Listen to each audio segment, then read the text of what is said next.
una ciudad francesa situada al centro-sur de la isla de Cuba encanta. Le invito a conocerla mejor en el siguiente recorrido.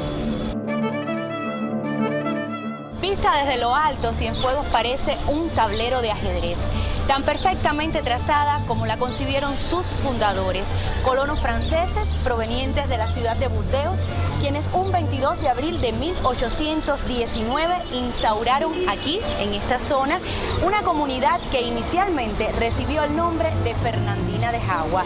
Fernandina en honor al rey de España Fernando VII, quien en esa época era amigo de la corona francesa, y Jagua porque era precisamente la denominación que utilizaban para estas tierras sus primeros habitantes, los siboneyes.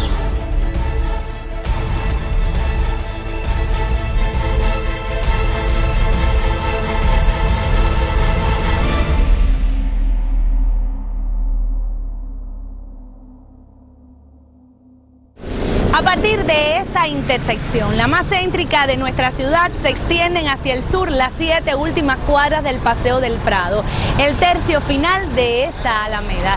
Y como si se hubiera parado aquí para descansar después de recorrerlas, mientras mira lo que le falta aún para llegar a la doble vía, un inconfundible personaje de bronce parece que nos invita a acompañarlo. El responsable de esa ilusión es el escultor cubano José Villa Soberón, quien legó en el 2004 los cienfuegueros y a quienes de todas partes vienen a admirarlo, un Beni Moré que parece desandar a grandes pasos la principal arteria de esta ciudad cubana que tanto le gustaba y que inmortalizó en una canción. Muy cerca de esa escultura hay dos bustos que también nos recuerdan a otros ilustres cubanos hijos de Cienfuegos. Uno de ellos está dedicado a la poetisa y escritora Mercedes Matamoros, precursora de la poesía intimista femenina y una de las figuras claves del modernismo en nuestro país. Y enfrente otra efigie honra la memoria de Pedro Modesto Hernández, hombre público y benefactor de nuestra ciudad, donde fundó y dirigió varios periódicos y contribuyó decisivamente a la organización de las fiestas por el centenario de la colonia Fernandina de Jagua.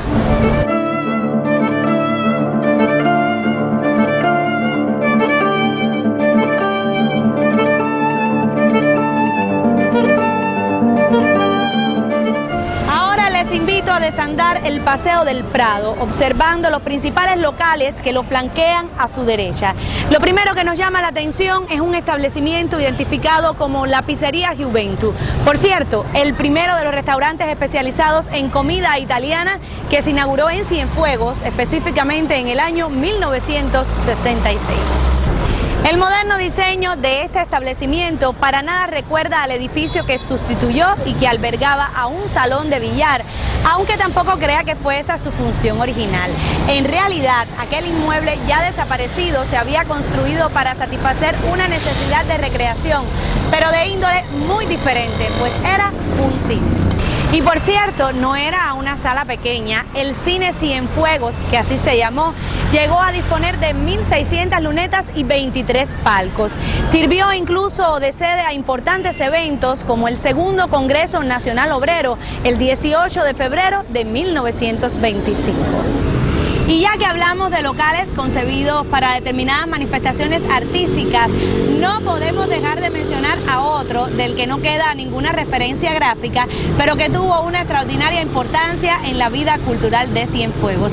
Estuvo aquí en esta esquina donde hoy se levanta el edificio, el Teatro Avellaneda, que era una modesta edificación de madera.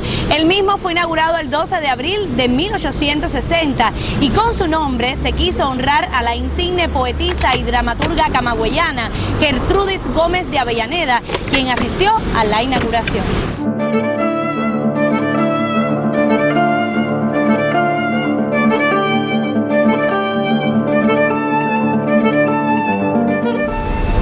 La siguiente referencia de interés la encontramos en los portales del otro lado del Prado, en la cuadra siguiente. Nada más y nada menos que un sitio que no pasa inadvertido para ningún cienfueguero, el Copelia. Y el perfil de esta heladería no se diferencia mucho de su antecesor, un establecimiento mixto denominado el Palais Royal, excepto que la actual cremería se especializa en solo una de las variadas ofertas que caracterizaban el menú del desaparecido negocio. El Palais, como se le conoce conocía popularmente, era ya un consagrado merendero en los años 40 del pasado siglo, con un original diseño en su barra que serpenteaba por todo el interior del local.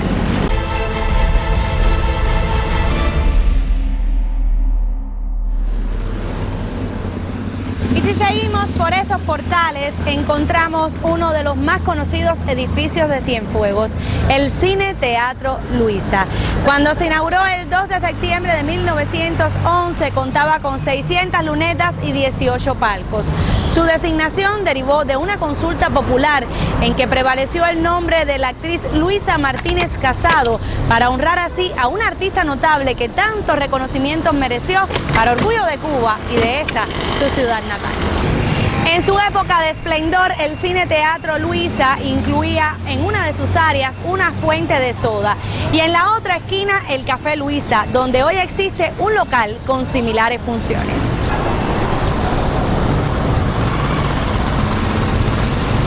Y en este entorno hay otras referencias a personalidades que también hicieron mucho por Cienfuegos. Ejemplo es el monumento erigido a la memoria del alcalde Seferino Méndez, cuyas gestiones a favor de la ciudad le ganaron el cariño y el respeto de sus vecinos.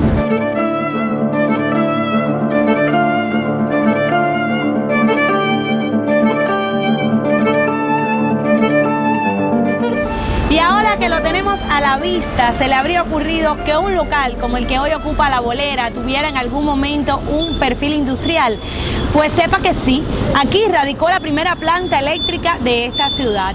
Los amplios espacios en que hoy transcurren diversas actividades recreativas estaban antes ocupados por equipos destinados a la generación de energía. La alta torre que coronaba a este edificio dominó por muchos años el paisaje de Cienfuegos y cuando se concluyó en 1917 suscitó agrias polémicas que enfrentaron a quienes la aprobaban como un símbolo de modernidad y los que la impugnaban por antiestética y contaminante.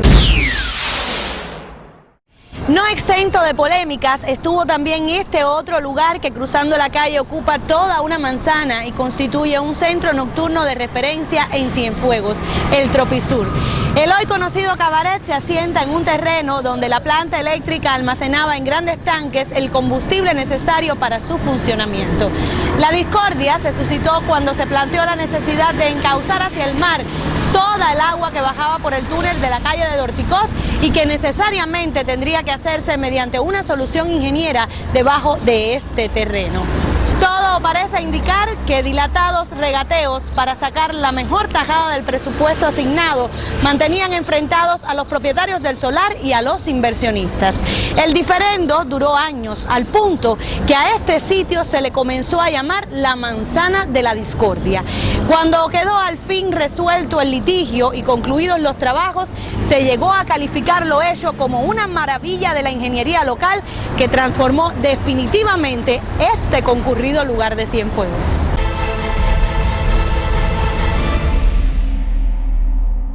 Y si seguimos caminando por el Prado, destaca un monumento que por su vistosidad no puede pasar inadvertido. La estatua erigida a pocos metros de la antigua playa de Marcillán, devenida paredón de fusilamiento de los patriotas cienfuegueros durante la Guerra de los 10 años. El 1 de mayo de 1917 se inauguró este túmulo, resultado de un concurso convocado por una comisión del ayuntamiento que finalmente financió el seleccionado. Y ya al final de la Alameda, justamente aquí en su extremo sur, existió una pequeña explanada que llegó a identificársele con el inquietante sobrenombre de Glorieta de la Muerte, precisamente porque este elemento ya desaparecido fue la causa de más de una tragedia al entorpecer la visibilidad en la intersección con sus negativas consecuencias para el tránsito. Aquí termina un recorrido de casi 2 kilómetros por el que se considera el Prado más extenso de Cuba, que lo era todavía más si tenemos en cuenta las 2 cuadras de paseo ya desaparecidas que se extendían paralelas al mar. Esta y otras curiosidades nos reserva el periplo por ese soberbio paseo marítimo que es nuestro malecón y que le invito a conocer en próximos capítulos de Entre Mar y Tierra, una historia.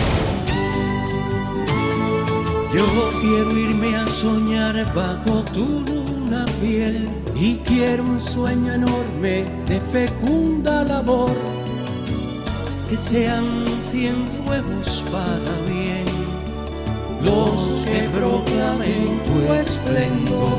Yo quiero estar donde tú estés. Yo quiero ser tu novio trovador, porque yo sé que puede ser.